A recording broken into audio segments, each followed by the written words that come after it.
हा दुसरा तोडा आहे. किती वर्ष नारायणगावला येता? पहिलेच वर्ष आहे. पहिलंच वर्ष. काय नारायणगावच्या मार्केटचा अनुभव कसा? अनुभव चांगला आहे, तसा काही वाईट नाही एवढा. काय मार्केटला सूचना? नाही काही. पैसे वेळेवर मिळतात? हो लगेच. हो. जुन्नर कृषी उत्पन्न बाजार समितीच्या नारायणगावच्या या मार्केटचं हेच खासियत आहे, पैसे वेळेवर मिळतात. शेतकरी बांधवांना माल निवडून आणा, चांगले पैसे होतील. आता तुम्ही कुठले? श्रीगोंदा. किती वर्ष इथे येण्याचं? दुसरं वर्ष. काय बाजारभाव मिळतो? आज 750 रुपये झाला. 750 रुपये.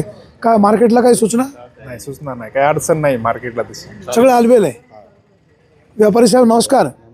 आज 21 तारीख आहे. काय टोमॅटोला बाजारभाव मिळाला? मीच घेतले ते 7.5. अच्छा, तुम्हीच घेतले? हा, सरासरी बाजारभाव काय मिळाला? माझ्या आहे चांगले कलर माल आहे 800 850. मॉलला मॉलला तेच 800 पर्यंत घेतले आहेत. 800 पर्यंत गेले. भाऊ तुम्ही कुठून आले? आम्ही पार्टनरमधून. पारनेरमधनं. कुठली व्हरायटी घेऊन आले? साऊ काय भाव झाले? 725 गेला आज. काय मार्केटला काय सूचना? काय नाही, चांगलं आहे मार्केटचे. चांगला कारभार आहे. जुन्नर कृषी उत्पन्न बाजार समितीच्या नारायणगावच्या टोमॅटो मार्केटचा कारभार चांगला असल्यामुळे शेतकरी बांधव समाधान व्यक्त करतात.